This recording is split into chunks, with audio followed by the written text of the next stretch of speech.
మత్తయి సువార్త 18వ అధ్యాయం 18 నుంచి 20 వచనం వరకు మనం చదువుకుంటే కుటుంబానికి దీనికి ఏదన్నా సంబంధించిందా?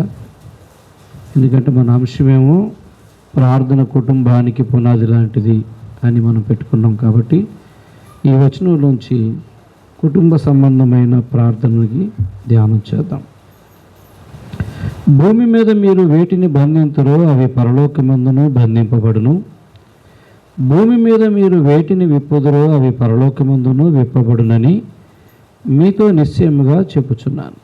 మరియు మీలో ఇద్దరు తాము వేడుకను దేని గూర్చి అయినను భూమి మీద ఏకీభవించిన ఎడల అది పరలోకమందున నా తండ్రి వలన వారికి దొరుకునని మీతో చెప్పుచున్నాను.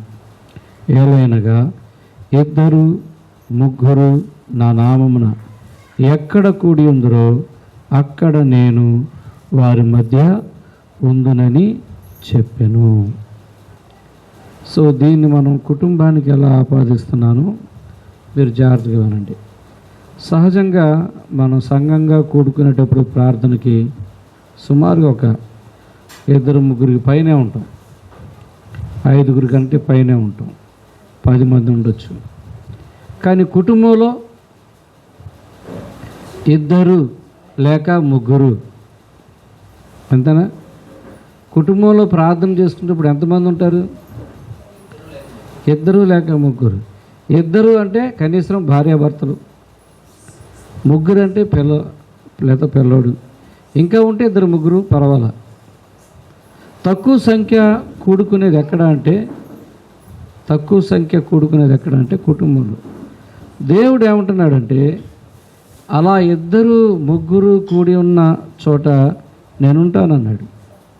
కాబట్టి కుటుంబ ప్రార్థన చాలా బలమైంది, సో చాలా అవసరమైంది కూడా.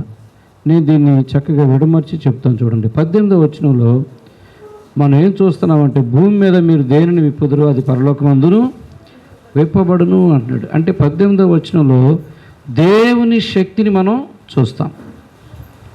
19వ వచనంలో చూస్తే మరియు మీలో ఇద్దరు తాము వేడుకుని దేనిని గూర్చి అయినను భూమి మీద ఏకీభవించిన ఎడల అది పరలోకమందున్న నా తండ్రి వలన వారికి దొరుకును అన్నాడు. అంటే వాగ్దానం మనం చూస్తాం. 19వ వచనంలో ఒక వాగ్దానాన్ని చూస్తాం. 2 లేక 3 ఏకీభవిస్తే అది మీకు దొరుకుతుంది, ఏకీభవించి ప్రార్థన చేస్తే మీకు దొరుకుతుంది అంటున్నాడు. 19వ వచనంలో దేవుని వాగ్దానం చూస్తాం. 20వ వచనంలో దేవుని సన్నిధి మన మధ్య ఉండడం చూస్తాం. ఎలాగంటే ఎలయనగా 2-3 నా నామమును ఎక్కడ కూడి ఉందరో అక్కడ నేను వారి మధ్య ఉందునని చెప్పాను.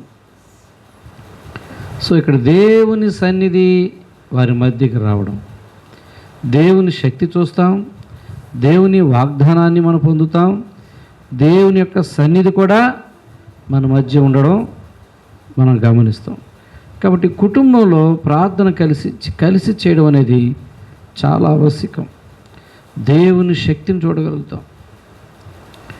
అది కూడా ముఖ్యంగా ఏకీభవించి అన్న మాట మీరు చూడాలి. చూడండి, సంఘంలో కొన్ని విషయాలు మనం ప్రార్థన చేస్తున్నప్పుడు అందరూ ఏకీపిస్తారా? ఏమో నాకేం ఏకీపించినట్టు కనపడలే.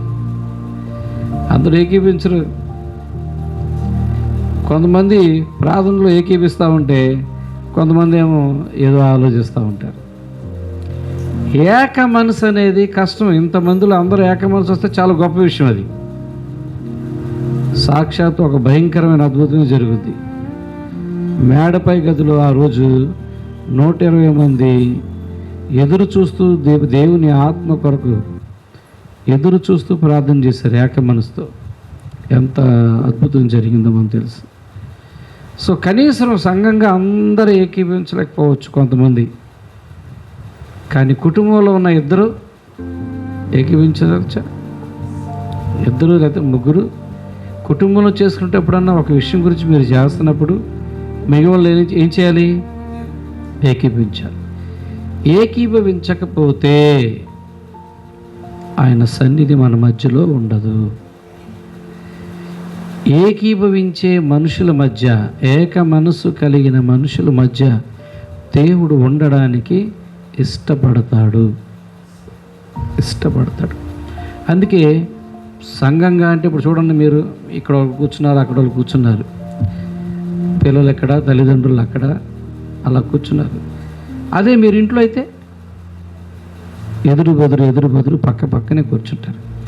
అప్పుడు మీరు ఒక విషయం కొరకు ప్రార్థిస్తున్నప్పుడు మిగిలిన వాళ్ళు కూడా అవునయ్యా, అవును దేవా, అవును తండ్రి అని ఏకీభవిస్తారు. ఏకీభవించి చేసే ప్రార్థన. కుటుంబ ప్రార్థనలో ఏం దొరుకుతుందంటే 3 చూసాం. దేవుని శక్తి చూస్తాం, దేవుని వాగ్దానాన్ని చూస్తాం, దేవుని సన్నిధి మన మధ్యలో ఉండడం చూస్తాం. అందుకే సాతానికి విషయం తెలిసి కుటుంబ ప్రార్థన జరగనివ్వడు. చాలాసార్లు మనం అనుకుంటాం, కానీ ఒంటరిగానే చేసుకుంటారు.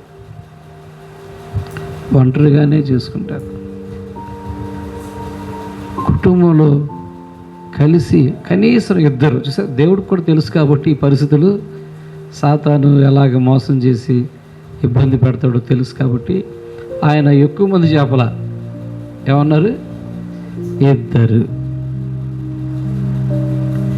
మీ ఇంట్లో నీతో పాటు కూర్చోడానికి ఇంకొకరు ఉన్నారా? నువ్వు ఏర్పాటు చేసుకోవాలి. నీ ఇంట్లో దేవుని శక్తి నువ్వు చూడాలంటే, దేవుని యొక్క వాగ్దానాన్ని పొందాలంటే, దేవుని సన్నిధి నువ్వు అనుభవించాలంటే ఆయన 2 అన్నాడు కాబట్టి నీతో ఇంకొక్కరినైనా చూడాలి, ఒక్కరినైనా నువ్వు వెతుక్కోవాలి. నువ్వు చేస్తావు, మీ పిల్లలు వస్తారా, నిన్నే రోజు చేసుకుంటావా, సాయంకాలం పూట వస్తావు, ఉంటారా కుదురుగా నీ దగ్గర ప్రార్థన చేసేటప్పుడు అలవాటు చేయాలి. మంచిదే, వాళ్ళకి చిరాకు వచ్చేంత ఎక్కువసేపు లేకుండా కొద్దిగా టైం అలవాటు చేస్తూ ఉంటే అలవాటు అయిపోతారు. ఎందుకు నేను చెప్తున్నానంటే, కుటుంబ ప్రార్థనలో ఉన్న ప్రత్యేకమైన ఆశీర్వాదాన్ని, దీవెన్ని మనం చూస్తాం. అందుకే కుటుంబ ప్రార్థన చాలా ముఖ్యమైనది.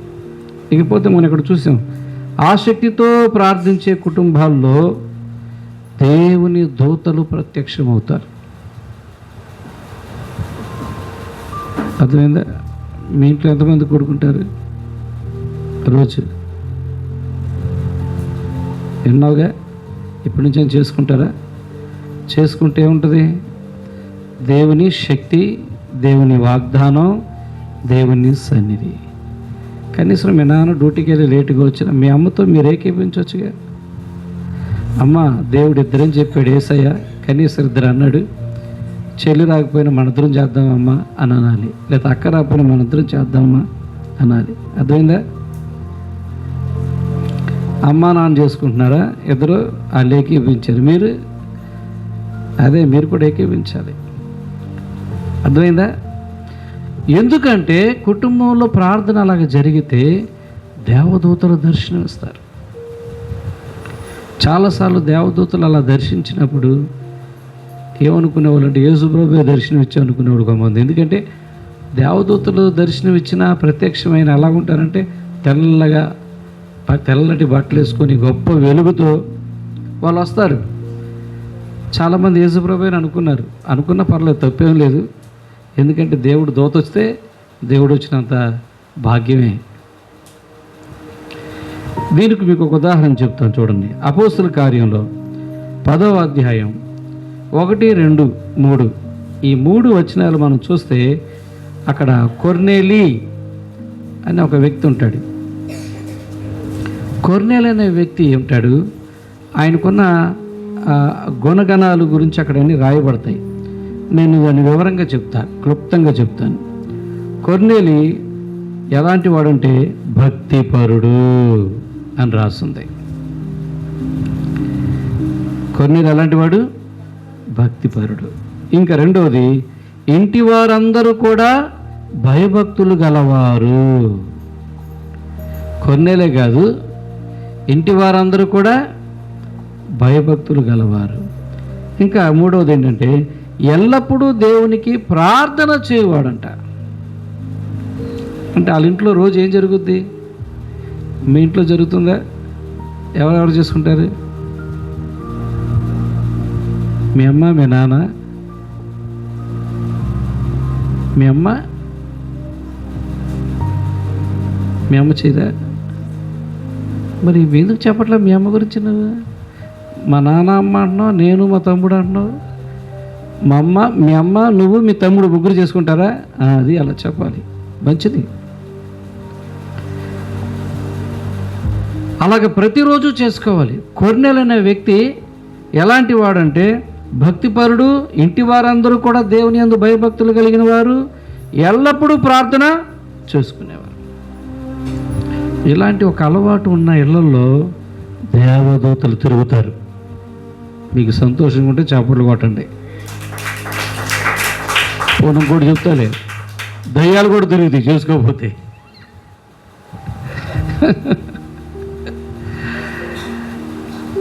కుటుంబ ప్రార్థన ఒక్కలే కాదు, ఒక్కలే చూసుకుంటే అది వ్యక్తిగత ప్రార్థన అవుతుంది.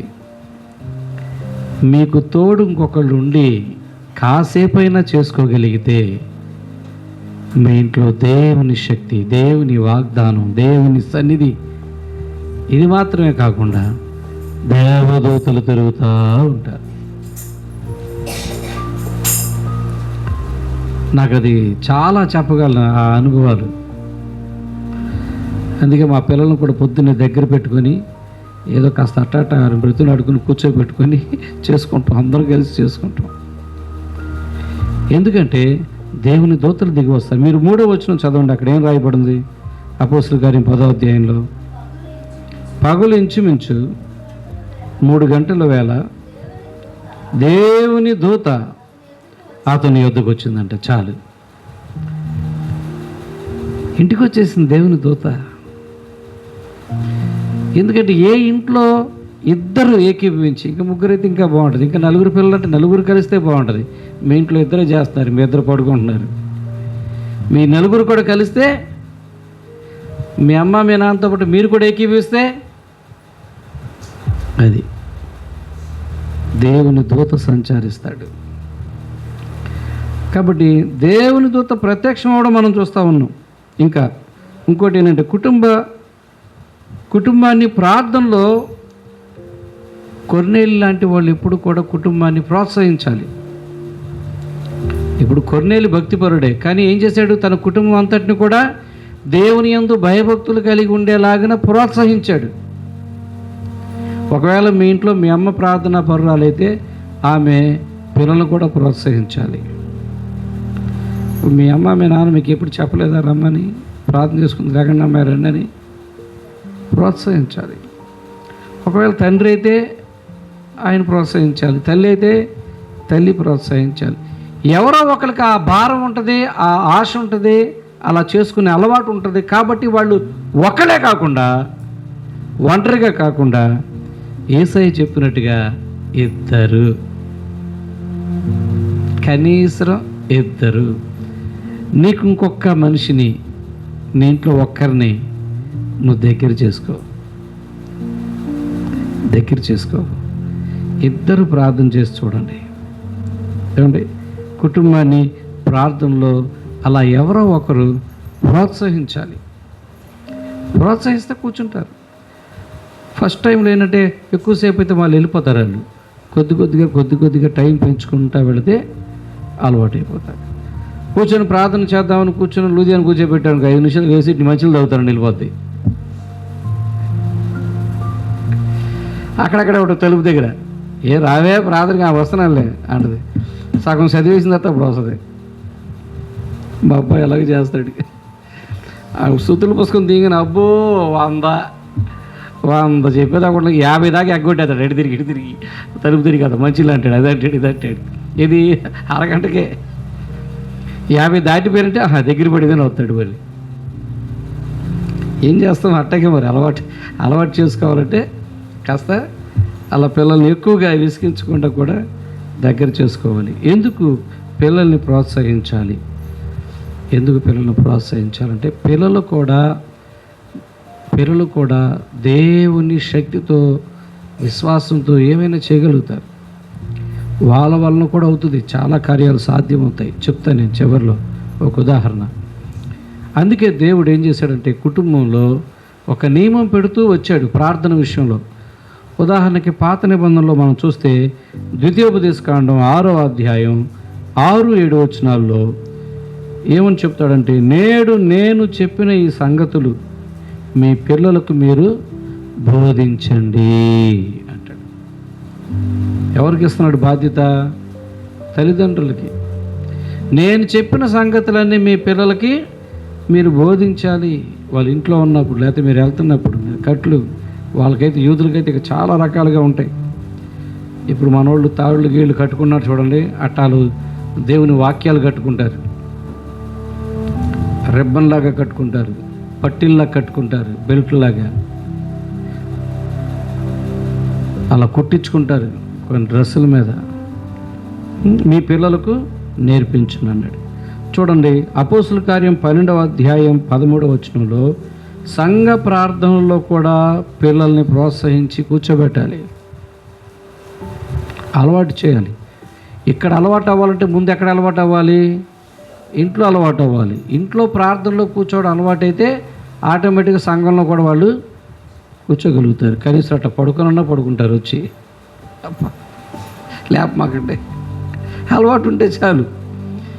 చూడండి, ఇక్కడ మన అపోస్తుల కార్యం 12వ అధ్యాయం 13వ వచనం ఏముంది చదవండి. అక్కడ ప్రార్థన జరుగుతూ ఉంది. రోధే అనే ఒక చిన్నది ఆలకించడానికి వచ్చింది. అంటే ఈ చిన్నది ఎక్కడుంది? ప్రార్థనలో ఉంది. పెద్దోళ్ళందరూ ప్రార్థన చేసుకుంటూ ఉంటే పేతురు గారిని జైల్లో పడేస్తారు కదా. అప్పుడు అయ్యగారి కోసం ప్రార్థన చేస్తారు. సంఘం అత్యాశక్తితో ప్రార్థన చేస్తూ ఉంటారు. వాళ్ళందరూ ప్రార్థన చేస్తే వాళ్ళు ఎవరున్నారు? రోదే అనే ఒక చిన్నది కూడా ప్రార్థనలో ఉంది. అందుకే ప్రార్థనలో పిల్లలు కూడా అలవాటు చేసుకోవాలి, కూర్చోపెట్టుకోవాలి. సో రోదే అనే చిన్నది ప్రార్థనలో ఉండడం మనం చూస్తూ ఉంటాం, గృహ కొడుకులో ఉండడం మనం చూస్తూ ఉంటాం. అలాగే వాళ్ళు ఉంటే ఏంటంటే వాళ్ళు కూడా అంతా వాళ్ళకి పెద్దగా అర్థం కాకపోయినా, విషయాలు పెద్దగా అర్థం కాకపోయినా చిన్న చిన్న మాటలు వాళ్ళ విశ్వాసాన్ని కలిగిస్తాయి. చిన్న చిన్న విషయాలు వాళ్ళ విశ్వాసాన్ని కలిగిస్తాయి. ఓ పాప ఉంది, నోయిడా క్రైగ్విల్ అని, నా పేరు నోరు తిరగట్లే. ఓ పాప ఉందంట. ఆ పాపకు వయసు 2 సంవత్సరాల వయసు, సుమారుగా అటు ఇటుగా ఉండొచ్చు. 2 సంవత్సరాల వయసు. వాళ్ళ అమ్మ నాన్న ప్రార్థన చేసుకుంటూ ఉన్నప్పుడు, వాక్యం చదువుకుంటూ ఉన్నప్పుడు ఆ పిల్లని కూడా దగ్గర పెట్టుకుంటూ ఉండేవాళ్ళు. సో కొన్నిసార్లు వాళ్ళు ఈ మనం ప్రార్థన చేస్తే దేవుడు వింటాడు, ప్రార్థన దేవుడు ఆలకించేదో చేస్తాడని ఈ మాటలు విని ఒకసారి ఆ పాపకి ఏంటో తెలియని ఒక నమ్మకం ఆ చిన్న పాపకు వచ్చింది. వాళ్ళ అమ్మకి ఇక్కడ ఏదో చిన్న గెడ్డ ఉందంట, మెడ మీదో దవడ మీదో ఒక గెడ్డ ఉండేదంట, ఎప్పటి నుంచో ఉండేది. అది హాస్పిటల్కి వెళ్తున్నారు, చూస్తున్నారు, కొద్దిగా టైం ఉందండి, జాగ్రత్తగా ఆపరేషన్ చేయాలండి అని ఏదో చెప్తూ వచ్చేవాళ్ళు అంట. సో మళ్ళీ వాళ్ళు ప్రార్థనలో కూర్చున్నప్పుడు ప్రార్థన అయిపోయింది, వాళ్ళ అమ్మ పడుకుంది. ఈ పాప కనిపించిందంట. అవును, యేసయ్య ప్రార్థన చేస్తే యేసయ్య బాగు చేస్తాడని చెప్పాడు కదా డాడీ, మమ్మీ అన్నారు కదా అని వాళ్ళమ్మ పడుకున్న సమయంలో ఈ పాప పడుకుందో మరి కూర్చుందో, మొత్తానికి ఈ పాప వెళ్ళిపోయి ఆ గడ్డ మీద చేయి పెట్టి ఏదో వచ్చిన చిన్న ప్రార్థన, చిన్న మాటలు ప్రార్థన చేస్తుంది. వెంటనే అది గడ్డ పగిలి బ్లడ్ అంతా బ్లీడ్ అయిపోయింది. ఇక అది గాబరా పడి వాళ్ళ నాన్న వచ్చి ఏంటి రక్తం అది బాబోయ్ ఏంటది కంగారు పడిపోయి ఆ పిల్ల చెయ్యంత రక్తం అది. ఇక హాస్పిటల్ తీసుకెళ్తే ఆ డాక్టర్ అన్నారు, దీని గురించే మనం ఆలోచించాం, ఆపరేషన్ చేద్దామని. నీకు అక్కర్లేదు ఆపరేషన్ అని మొత్తం చక్కగా క్లీన్ చేసేసారు. తర్వాత వచ్చి ప్రశాంతం కూర్చొని ఆలోచిస్తే ఏమైందంటే పెళ్ళి వచ్చింది. ఏం చేసావు నువ్వు? ఏమైనా గిల్లావా, ఏమైనా చేసావా, ఏమైనా కత్తేసావా, కొట్టేసావా? గాబరపడుతుంది. ప్రార్థన చేశాను అంతే. చూసారా, కుటుంబ ప్రార్థనలు, అందుకే నేను చెప్పాను, కుటుంబ ప్రార్థనలు ఏముంటుంది? దేవుని శక్తి ఉంటుంది, దేవుని వాగ్దానం ఉంటుంది, దేవుని సన్నిధి ఉంటుంది. నమ్మాలి అంతే. యేసు ప్రభు చెప్పాడంటే అది నమ్మాలి.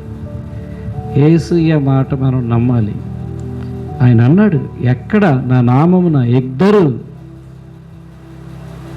ఇద్దరు పోని పర్లేదు, ముగ్గురైనా, ఇద్దరు లేక ముగ్గురు ఏకీభవించి ప్రార్థన చేస్తారు, వారి మధ్య నేను ఉంటాను. కాబట్టి మనం కుటుంబ ప్రార్థనలు కానీ, కుటుంబ ప్రార్థనలు కూడా పిల్లల్ని ప్రోత్సహించాలి. వస్తున్నారు మీరు చక్కగా, కొన్నిసార్లు మానేస్తున్నారు, రావాలి. అదేవిధంగా కుటుంబ ప్రార్థనలు, సంఘ ప్రార్థనలు పిల్లలు పాలిభాగస్తులు అవ్వాలి. విశ్వాసం ఆ వయసు నుంచే వాళ్ళకి విశ్వాసం పెరగాలి. మరి ముఖ్యంగా నేను చెప్పే మాట, మన కుటుంబాల్లో, మీ కుటుంబాల్లో ఖచ్చితంగా ఇద్దరన్నా ఏకీభవించి ప్రార్థన చేయడం మీరు అలవాటు చేసుకోండి. దేవదూతలు తిరుగుతారు, దేవుని శక్తి ఉంటుంది, ఆయన వాగ్దానాలు నెరవేరుతాయి, ఆయన సన్నిధిని అనుభవిస్తాం. మనం ఎక్కడేదో సరిపెట్టుకొని ఆదివారం లేకపోతే ఇలాంటి టైంలోనూ శుక్రవారం సరిపెట్టుకొని ఇక్కడి నుంచి వెళ్ళిపోవడం ఒక ఎత్తు అయితే, ఆయన చెప్పినట్టుగా ఇంట్లో కూడా, కుటుంబంలో కూడా ప్రార్థన చేయడం మరొక ఎత్తు. అది కాకుండా ఒంటరిగా చేసుకునేది ఉంది. మూడు రకాలు. పర్సనల్గా, వ్యక్తిగతంగా చేసుకునే ప్రార్థన, కుటుంబ ప్రార్థన, సంఘ ప్రార్థన. అదేందా ఈరోజు మనం కుటుంబం గురించి మాట్లాడుతున్నాం కాబట్టి, కుటుంబ ప్రార్థన అనేది ఇంటికి పునాది లాంటిది, జీవితానికి పునాది లాంటిది. కాబట్టి కుటుంబ ప్రార్థనలు అందరూ కూడా పాల్గొనాలి. ఒకసారి మనం అందరం కూడా కళ్ళు మూసుకొని, మన కుటుంబంలో అలాగ జరగకపోతే, సహకరించకపోతే జరగాలని కోరుకుందాం, సహకరించాలని కోరుకుందాం. కొన్నిసార్లు మొహాటం ఉంటుంది. ఇప్పుడు మా నాన్న రోజు చేసుకుంటాడు కానీ మా నాన్నతో కలిసి నేను చేయను. మా నాన్నగారు రోజు ప్రార్థన చేస్తాడు, ఆయనతో కూర్చొని ప్రార్థన చేయాలంటే నాకేదో ఈ వయసులో సిగ్గుగా ఉంటుంది. ఇది ఆయన ఏదో చెప్తాడు. కానీ కొన్నిసార్లు కూర్చుంటా, వెళ్ళి కామ్గా కూర్చుంటా, మనసులో ఏకీపిస్తూ ఉంటా. ఆయన కూడా ఏంటంటే నేను కూర్చోగానే ఒక రకం మొహాటు పడుతూ ఉంటాడు. వీడు నన్ను ఏమన్నా అనుకుంటాడేమో, నేను తప్పు సరిగ్గా చేయకపోతే ఇటేమన్నా ఇది అవుతాడేమో అని ఆయన మొహాటు పడతాడు. అందుకే నేను పక్క గదిలో ఉంటా. కానీ అది కూడా కరెక్ట్ కాదు, ఏకీభించాలి. నేను మా నాన్నతో కూర్చోవాలి. అందుకే మా పిల్లలు ఖచ్చితంగా మా నాన్నతో కూర్చుంటారు. నేను కూడా అదే అలవాటు చేసుకుంటున్నా ఇంటికాడ ఉంటే. కానీ ఒకసారి టైం సెట్ అవ్వదు, అయినా అలా ప్రార్థన చేసుకోవాలి, అది మంచిది. ఎందుకంటే ప్రభు చెప్పాడు, అది కుటుంబ ప్రార్థన మన ఇంటికి పునాది లాంటిది. దేవుని శక్తి, దేవుని వాగ్దానం, దేవుని ప్రసన్నత. 4వది, దేవదూతల సంచారం జరుగుద్ది. మీరందరూ కూడా మనసులో చిన్న ప్రార్థన చేసుకోండి, చక్కగా చిన్న ప్రార్థన చేసుకోండి. దేవా, మీకు ఇష్టమైతే దేవుడితో చెప్పండి, అయ్యా మేము కూడా ఏకీభిస్తామయ్యా అని. మీకు ఇష్టమైతే చెప్పండి, మేము కూడా ఇంకొకరిని కలుపుకుంటామని. ఒంటరిగా చేసుకునేది వేరు, కుటుంబంగా ఒంటరిగా చేసుకునేది నువ్వు ఒంటరిగా ఆశీర్వదించబడతావు. కుటుంబంగా చేసుకుంటే కుటుంబం ఆశీర్వదించబడుతుంది, సంఘంగా చేసుకుంటే సంఘం ఆశీర్వదించబడుతుంది. అర్థమైందా? ఒంటరిగా ఉంటే నీకే ఆశీర్వాదం, కుటుంబంగా ఇద్దరన్నా కలిస్తే కుటుంబమే ఆశీర్వాదం, సంఘంగా కలుసుకుని చేస్తే సంఘానికి ఆశీర్వాదం.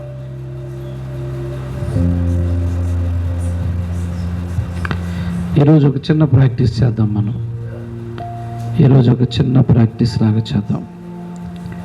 అందరు లేచి నిలబడదాం, లేకపోతే చైర్స్లో కూర్చున్నా పర్వాలా. ఇక్కడ ఫ్యామిలీగా మీరుంటే మీ ఫ్యామిలీ దగ్గర, మీ అమ్మా నాన్న దగ్గర